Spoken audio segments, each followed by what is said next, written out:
Ya kayak adewi kan kandungan airnya juga sedikit nih manusia. Kalau bumi kan ya samudra atau sungai gitu kan, skalanya besar. Bahkan listrik ya kayak petir itu ya nyawone anu bumi ini ya, kita juga punya petir.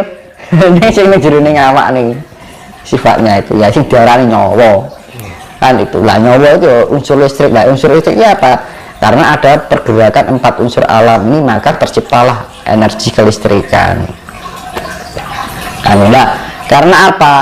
Di dalam 4 unsur alam ini terjadi energi magnet, kan ada pergerakan magnet itu, maka terciptanya energi listrik. Sebaliknya, ketika ada energi listrik juga bisa menciptakan energi magnetik. Makanya dinamo gitu loh Mas, dinamo diputarkan akan menghasilkan listrik loh. Nah, ada lagi listrik dipertemukan bisa menimbulkan magnetik. Podo wae. Itu sebenarnya sistem kelistrikan magnetika itu juga sama di dalam proses di dalam diri kita, cuman sifatnya biotik dan abiotik ya. Kalau dinamo kan abiotik sifatnya, benda non tidak hidup kan. Kalau kita kan benda hidup ya. Biotik sifatnya biotik kan. Tadi tentang itu Mas, peradaban, perubahan, kehidupan baru. Jadi ini saya beri kuncinya ya. Untuk kita bisa terpantaskan di peradaban baru itu, kita nggak usah muluk-muluk terlalu jauh dulu. Kita ke internal dulu aja. Dan kalau urusan eksternal nanti sudah ada yang mengatur kok semuanya. Alam nggak mengatur. Nah, kuncinya ini, yaitu tadi yang saya bilang, ojo nanding sariro. Dalam arti jangan suka membanding-bandingkan, itu sifatnya satu yang kita hindari. Nah, sifat membanding-bandingkan entah itu benar atau salah, entah itu bawah atau tinggi atas, ya kan. Jadi karena sifat yang membanding-bandingkan itu adalah lepas dari konsep yang namanya kedamaian. Kan itu, karena kita harus bisa memantaskan atau menyawarnakan apa hakikat dari kedamaian itu sendiri. Dan itu jenenge zaman kedamaian, namanya aja zaman kedamaian kan, penuh dengan kasih sayang. Berarti kan kita tidak boleh membanding-bandingkan antara ras satu dan ras yang lain, ya kan, antara bangsa satu dengan bangsa yang lain, antara makhluk satu dengan makhluk yang lain, ya kan. Sifatnya kesetaraan yang diartikan hamemayu hayuning sasono.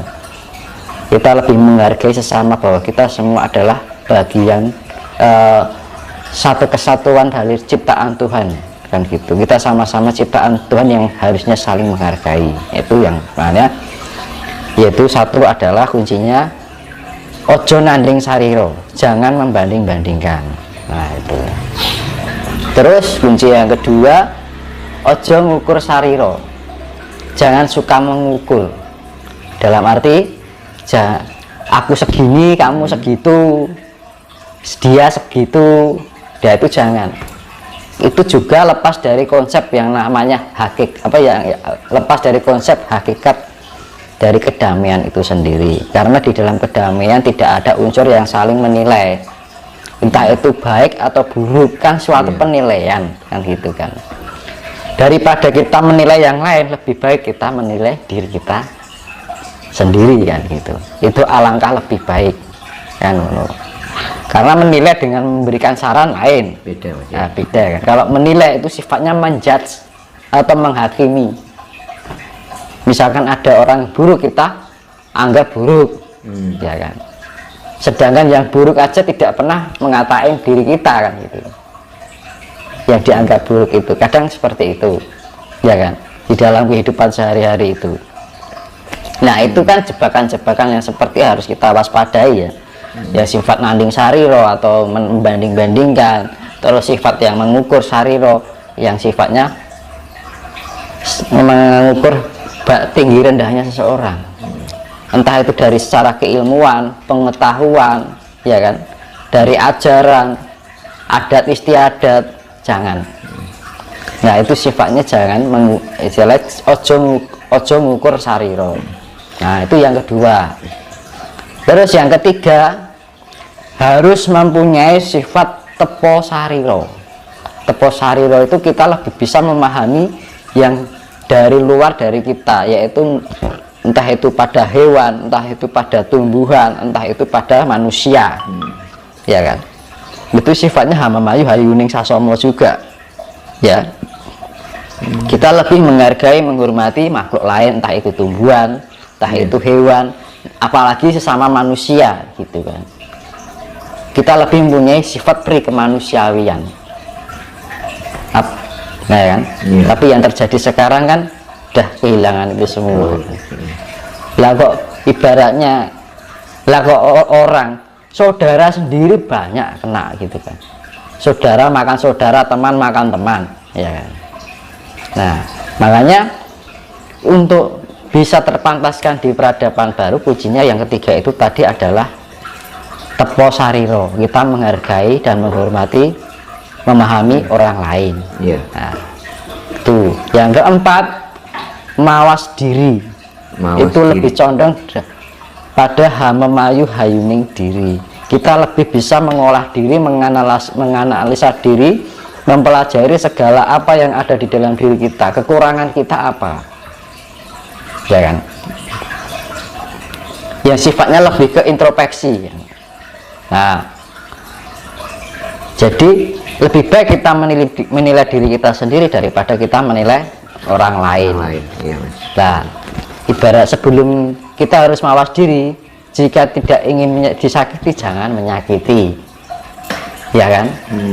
Jika tidak ingin direndahkan jangan merendahkan. Karena apa? Tidak ada yang ditinggikan selama kita masih bisa mau merendahkan. Tidak ada kebenaran jika kita masih mau menyalahkan. Nah, wong Jawa kan rato nyalah-nyalahke wong, rato nyalah-nyalahke ajarane wong liya kan. Selalu mengalah, Mas.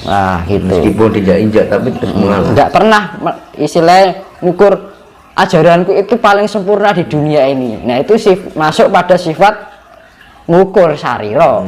Nah, itu tidak terjadi pada leluhur kita orang Jawa, tapi malah sering diukur-ukur dengan ajaran lain kan gitu. Bahkan kalau bisa mau dimusnahkan. Nah, itu ada yang sifatnya merasa paling baik, paling sempurna. Itu yang namanya masih mengukur.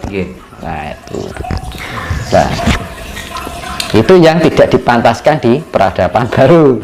Nah, itu tadi mawas diri ya. Mawas diri itu lebih ke introspeksi diri, lebih kita bisa memahami diri kita sendiri, menganalisa diri kita, menganalisa apa yang kita pikirkan, menganalisa apa yang kita rasakan, menganalisa pancaran apa yang kita berikan, dan menganalisa apa yang menjadi perilaku kita yang namanya. Kalau sudah kita bisa menerapkan itu, maka terciptalah budi pekerti. Nah, itu yang namanya arti konsep dari budi pekerti sebenarnya itu. Banyak orang yang mengatakan budi pekerti ini, tapi apa? Di zaman sekarang itu hanya wacana aja kan itu. Banyak kan gitu.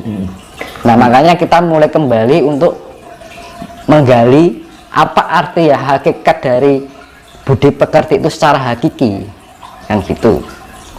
Nah, ini yang keempat yaitu mawas diri ya.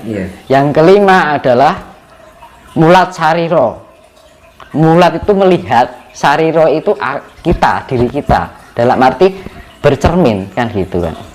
Nah, kalau kita sudah bisa mulat sariro, berarti kita kalau kita sudah menjalankan yang empat tadi, yang pertama adalah jangan ojo nanding sariro, tidak membanding-bandingkan orang lain, ya kan, dengan yang lain. Terus kedua, tidak ojo ngukur sariro, orang ngukur sijilan liane, tidak membanding-bandingkan antara satu dengan yang lain.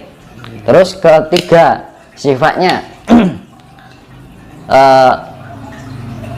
tapo sariro, kita lebih bisa memahami yang lain, ya kan.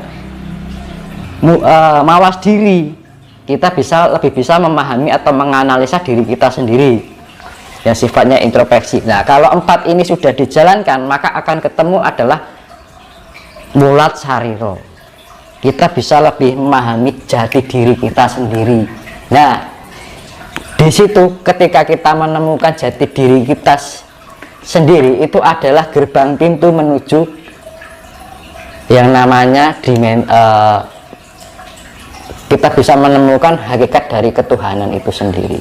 Oh gitu ya.